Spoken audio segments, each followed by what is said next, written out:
Magandang araw, narito ang inyong mabilis at daily news update. Mula Japan, Pilipinas, at iba't ibang panig ng mundo, ihahatid namin ang mahahalagang balitang dapat ninyong malaman. Manatiling updated at samahan ninyo kami.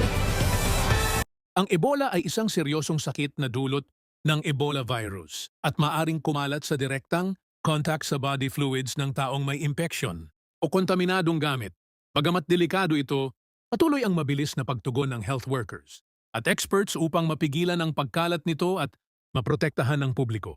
Pinaalalahanan ng lahat na umiwas sa panic at misinformation at kumuha lamang ng updates mula sa mapagkakatiwalaang sources. Mahalaga rin ang maagang pag-iingat at agarang pagkonsulta sa doktor kung may sintomas o exposure risk.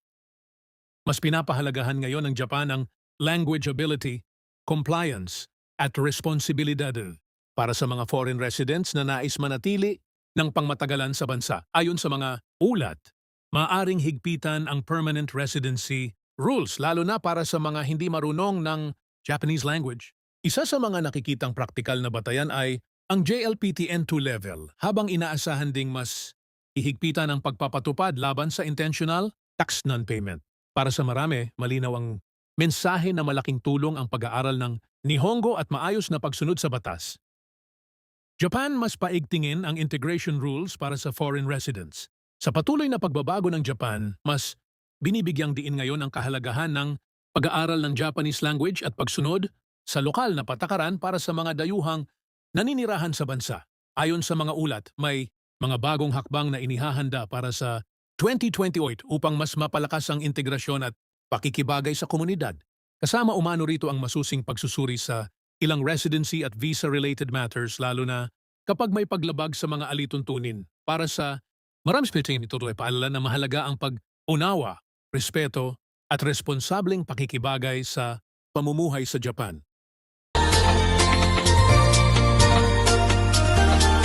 Mga problema at suliranin sa buhay ay hindi nawawala. Tanging kailangan ibay ng puso upang ikaw ay di maging kawawa. Mag-usap tayo at gagaan mga problema nyo. Mga pagsubok sa ating buhay. Malaking promo na hindi mo dapat palampasin. Handa na kami magbigay ng mas maraming offer para mag-book, makinig, manood at makisabay sa aming mga espesyal na alok. Exclusive promo sa plane ticket. Sa bawat pag-order ng plane ticket, may libreng original Mag-usap Tayo by Vicky Ozawa polo shirt kaagad. Isang plane ticket includes isang original Mag-usap Tayo polo shirt. Mas maraming ticket, mas maraming libreng polo shirt. Limited po ang aming offer up to 50 person. No choosing in color size.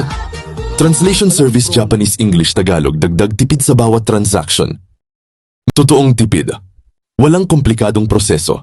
Direktang bawas presyo. Abangan ang iba pang promo.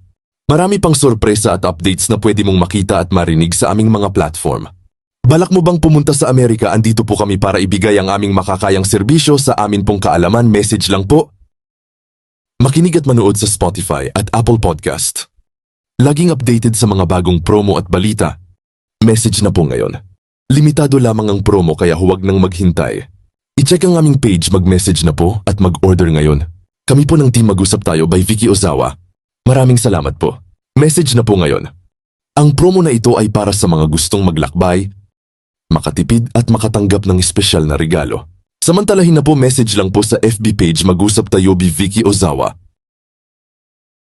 Welcome sa Chika Showbiz! Hatid namin ang maiinit at pinakabagong balita sa mundo ng showbiz, mula Hollywood hanggang sa mga paborito ninyong artista sa Pilipinas. Tara, sabay-sabay nating alamin ang latest chika!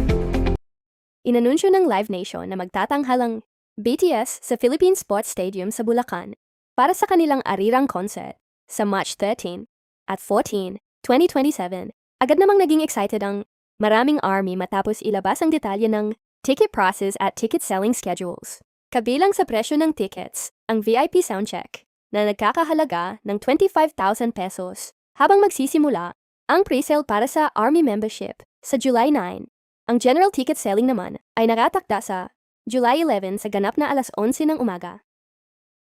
Ibinahagi ni Kylie Alcantara na nananatili pa rin siyang single at mas gusto na niyang gawing pribado ang susunod niyang relasyon. Ayon sa actress, nais muna niyang mag-focus sa self-improvement at maranasan pa ang maraming bagay habang bata pa siya. Nagbahagi rin si Kylie tungkol sa hirap ng pagkakaroon ng relasyon na lantad sa publiko, kaya hindi pa niya sigurado kung muli siyang makikipagrelasyon sa isang public personality. Mapapanood siya sa upcoming Kapuso action series na Task Force Firewall. At iyan ang kabuuan ng ating balita. Maraming salamat sa inyong pagtutok. Huwag kalimutang i-follow ang aming page. Mag-usap tayo by Vicky Ozawa para sa mas marami pang updates mula Japan, Pilipinas, at buong mundo. Ingat at hanggang sa muli. Before we end, we invite everyone to like, share, and subscribe to our page. You can watch us not only on Facebook, but also on our YouTube channel for more updates and exclusive content. We also have original 100 Pinoy diaries and 95 Tagalog quotes at Spotify and Apple Podcast. All in Tagalog, written by Vicky Ozawa. Voice over by talented Filipina, Miss Joy and Jasmine, now available. So don't forget to listen and support our creative works. If you have any concerns, inquiries, or if you are interested in our commercials or services, please feel free to message us anytime on our Facebook page, Mag-usap Tayo by Vicky Ozawa. We are open Monday to Friday, 9 a.m. to 6 p.m., Japan time. Thank you very much for your continued support, and we look forward to assisting you. Maraming salamat from Team Mag-usap Tayo by Vicky Ozawa. Here is short quote from Ms. Vicky Ozawa, Life is a gift. Find peace of mind first rather than happiness. Thank you very much.